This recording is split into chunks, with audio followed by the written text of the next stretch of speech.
Bom dia, despertos. Rodolfo Camilo aqui com mais uma mensagem do Reino de Deus para você que decidiu despertar. Falando com você hoje sobre domine suas emoções. Domine suas emoções. Gênesis capítulo 4, verso 2 ao 7 nós lemos: Abel foi pastor de ovelhas e Caim foi agricultor. Aconteceu que, ao fim de um certo tempo, Caim trouxe do fruto da terra uma oferta ao Senhor. Abel, por sua vez, trouxe das primícias do seu rebanho e da gordura deste. O Senhor se agradou de Abel e de sua oferta, mas de Caim e de sua oferta não se agradou. Caim ficou muito irritado e fechou a cara. Então o Senhor lhe disse: Por que você anda irritado? E por que essa cara fechada? Se fizer o que é certo, na verdade, não é verdade que será aceito? Mas se não fizer o que é certo, eis que o pecado está à porta à sua espera. O desejo dele será contra você, mas é necessário que você o domine. Você conhece bem essa história, você me conhece também, então sabe que hoje nós vamos olhar por alguns ângulos diferentes. Vamos lá, a primeira chave que eu quero deixar com você hoje no seu coração é: a primeira, priorize o relacionamento com Deus. Priorize o seu relacionamento com Deus. Caim e Abel, dois irmãos, ambos entregaram suas ofertas ao Senhor. A diferença entre eles aqui foi uma questão de prioridade. Veja, Caim e Abel estavam tendo a oportunidade de se reconciliarem com Deus. Seus pais haviam sido expulsos do jardim e agora aquela família, aquela linhagem precisava restaurar o relacionamento com Deus. Filhos de Adão e Eva, expulsos do jardim, precisavam encontrar o caminho de volta. O que Deus estava mostrando ao receber aquelas ofertas era que, para restaurar esse relacionamento, eles precisariam priorizar a presença. Enquanto Caim trouxe um fruto do seu trabalho, um fruto qualquer, a Bíblia não especifica qual, Abel trouxe o primeiro fruto do seu trabalho. E por isso Deus se agradou dele, certamente. Talvez você acredite, pense que Deus cobre de você uma oferta em dinheiro, a primícia do seu salário, do seu lucro. Mas eu sinto te decepcionar. Isso não é sobre dinheiro, sobre dízimo e ofertas. Isso é sobre coração, sobre prioridade. Até porque o que você tem de mais precioso é a sua vida, é o seu tempo, não é o dinheiro que você tem. Todos os dias você acorda e tem à sua frente um tempo, horas do seu dia para serem gastas como você bem entender. O que você precisa então é priorizar um tempo com o Pai. Eu te aconselho a fazer isso pela manhã com a cabeça vazia, cabeça fresca. Acorde, faça um café, se você gosta de café. Pegue a sua Bíblia, um caderno, comece uma leitura de algum livro da Bíblia. Leia 1, 2 capítulos por dia. Faça uma oração sem protocolos, sem palavras enfeitadas, mas com palavras verdadeiras. Fale com Ele como se fala a um amigo. Sabe, não deixe para entregar o seu pior a Deus. Não deixe para buscá-lo somente quando a notícia ruim chegar. Consagre o seu dia a Deus, como diz o salmista no Salmo 92, verso 1 e 2. Bom é render graças ao Senhor e cantar louvores ao teu nome, ó Altíssimo, anunciar de manhã a tua misericórdia e durante as noites a tua fidelidade. Veja, para poder anunciar de noite a fidelidade do Senhor, precisamos de manhã anunciar as tuas misericórdias. E Ele não tem hora marcada contigo. Quando você o convida, quando consagra o seu dia para Ele, Ele vai contigo o dia todo. Mas Ele gosta disso. Ele gosta que você priorize o relacionamento dele, sabe, na sua vida. A segunda chave que eu quero deixar no seu coração é: o corpo expressa as marcas da alma. O corpo expressa as marcas da alma. Caim ficou muito irritado e fechou a cara. Então o Senhor lhe disse: Por que você anda irritado? E por que essa cara fechada? Veja, o Senhor olhou para Caim e viu o quê? Um homem irritado, de cara fechada, carrancudo. O que estava por trás disso? Um homem magoado, com inveja do seu irmão, ressentido, indignado. Uma situação, uma expectativa frustrada feriu não apenas a mente dele, mas mudou o seu exterior. Porque o corpo expressa as marcas da alma. O corpo expressa as marcas da alma, as lutas e as dores da mente. Voltamos ao início. O que Caim queria ao levar uma oferta para Deus? Ser aceito, ser aprovado? Sim. Mas o que Deus queria com aquela oferta? Falar ao coração dele. Mesmo não sendo aprovado, Deus falou com ele. Porque no fim das contas não é sobre o quanto iremos acertar, mas o quanto de Deus iremos escutar. Deixa eu repetir para você, porque no fim das contas não é sobre quanto iremos acertar, mas o quanto de Deus iremos escutar. Mas aquela situação estava ali, o matando por dentro e por fora. Mas Deus lhe dá um alerta. Por que essa cara fechada? Fato é que as nossas emoções não ficam apenas na mente. Elas são transferidas para o nosso corpo. A nossa expressão muda, a nossa postura muda e assim a nossa vida muda. Agora olhe para a sua vida. Quais situações fizeram isso com você? Quais situações não foram resolvidas e que estão te matando aos poucos? Uma cara fechada, carrancuda, não é apenas uma expressão corporal. É um sinal de que a alma ainda está ferida. E feridas não curadas matam aos poucos.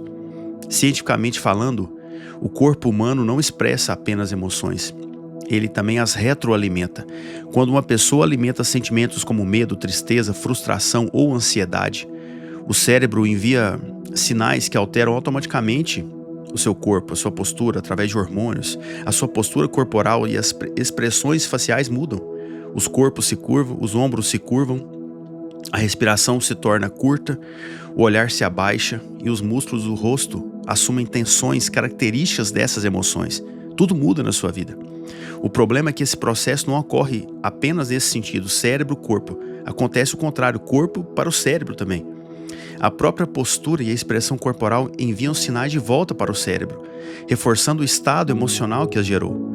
Assim, quando alguém permanece com o corpo retraído, a respiração limitada e o semblante pesado, o cérebro interpreta esses sinais como confirmação de ameaça, desânimo, insegurança, intensificando ainda mais essas emoções. E o pior, esse mecanismo cria um ciclo. A emoção gera uma postura e a postura reforça a emoção, podendo aprisionar a pessoa em estados prolongados de estresse, pessimismo, desmotivação e doenças, se não houver consciência e intervenção nesse processo. E foi isso que Deus tentou fazer. Deus tentou intervir nesse processo com Caim, mas você sabe que não deu certo. Ele acabou matando seu irmão, sumiu no mundo. Talvez Deus esteja tentando intervir agora mesmo na sua vida. Por que você anda com essa cara fechada? Por que você anda carrancudo? Levante-se, domine sobre isso, quebre esse ciclo. Deus te alerta, mas é você que precisa reagir. Terceira chave, domine sobre o mal. Se você fizer o que é certo, não é verdade que será aceito? Mas se não fizer o que é certo, eis que o pecado está à porta à sua espera, o desejo dele será contra você, mas é necessário que você o domine. Deixa eu te falar uma coisa, como amigo. Satanás conhece as suas fraquezas, mas ele precisa também conhecer a sua força. Um erro não te tira da presença de Deus, mas o que você faz depois do erro pode sim te tirar da presença. Quando erramos, o inimigo vem com um espírito de condenação, esperando uma brecha para entrar e fazer um estrago maior. Por isso é tão importante que você identifique as suas vulnerabilidades. Onde é que as suas piores emoções são afloradas? As minhas é no trânsito. Eu não sou um bom cristão no trânsito, eu preciso melhorar nisso, eu sei disso. Mas talvez as suas são nas redes sociais, no trânsito como eu, na área sexual, na área financeira. Identifique isso. O inimigo é sagaz. Ele cria situações exatamente nas áreas que você é vulnerável. É igual eu, quando eu saio para andar no trânsito, geralmente para deixar os meninos na escola, 10:01 da tarde. Eu sempre encontro aqueles que estão, parece que andando, olhando, procurando casa para alugar. 10 por hora no meio da rua, olhando para o lado, olhando para o outro. Eu, apressado, aí vem o estresse. Eu preciso dominar sobre isso, é o meu papel. O meu e o seu papel é dominar sobre o mal. E para isso precisamos identificar como ele nos ataca. Existe uma neurocientista americana chamada Jill Holly Taylor. Ela criou a regra dos 90 segundos. Ela ensina que uma reação química de emoção dura cerca de 1 minuto e meio no corpo, aproximadamente 92 segundos. E se ela persiste além disso é porque a mente continua alimentando o sentimento com pensamentos repetitivos. Então respire fundo. Conte 90 segundos, domine sobre as suas emoções, domine sobre o mal. Sempre que acontece algo ruim, uma situação qualquer, às vezes é coisa pequena, mas sempre que um gatilho é apertado em nossa mente, há um monstro do lado de fora querendo entrar, batendo na porta. Não alimente o monstro, deixe ele do lado de fora. Veja, se não fizer o que é certo, eis que o pecado está à porta à sua espera, o desejo dele será contra você, mas é necessário que você o domine. É necessário que você o domine. Então hoje, faça uma leitura de você mesmo. Veja se o seu relacionamento com Deus tem sido a prioridade na sua vida. Veja se há algum resquício de mágoas antigas, situações mal resolvidas, e resolva. Talvez há algum telefonema que você precisa fazer para liberar algo da sua alma. Não pelo outro, mas por você. Identifique em quais situações Cristo não tem sido expressado em sua vida. Talvez seja no seu casamento, no trato com a sua esposa, com o seu marido, talvez no trato com seus filhos, eu não sei, mas você sabe. E se não souber, eu tenho certeza que Deus vai te mostrar. Feito isso, domine sobre o mal. Levante a cabeça, tenha uma postura ereta, um sorriso no rosto, postura de filho aprovado, feliz e grato. Deus gosta disso. E se lembre das 3 chaves. Priorize o relacionamento com Deus. O corpo expressa as marcas da alma. Domine sobre o mal. Quero orar pela sua vida. Pai, em nome de Jesus, obrigado pela tua palavra, por esse momento de aprendizado, de profundidade, Deus, na tua revelação. Eu oro por essa pessoa que me escuta, que o Senhor dê a ela, Pai, discernimento, entendimento, que ela consiga priorizar o relacionamento dela com o Senhor durante o dia, que ela consiga identificar, Pai, as marcas da alma, as expressões que estão no corpo, que estão trazendo marcas e feridas antigas, que ela se livre disso, que o Senhor dê força para ela fazer isso através do teu Espírito Santo, que o Senhor dê força para ela dominar sobre o mal, Pai, dominar sobre as emoções, que ela deixe o monstro do lado de fora, Pai. Pegue na mão dela, traga clareza na mente, na alma, nas emoções esses dias, em nome de Jesus. Abençoa a vida financeira, o relacionamento com os filhos, o relacionamento com o marido, com a esposa. Abençoa os negócios, Pai. Dê a ela um dia de paz, de boas notícias, de memórias boas no Senhor, em nome de Jesus. Amém? Você recebe essa palavra? Se você recebe essa palavra, deixa aqui o seu amém. Eu conto com você. E olha só, eu termino te lembrando. Desperta, tu que dormes, e Cristo te iluminará.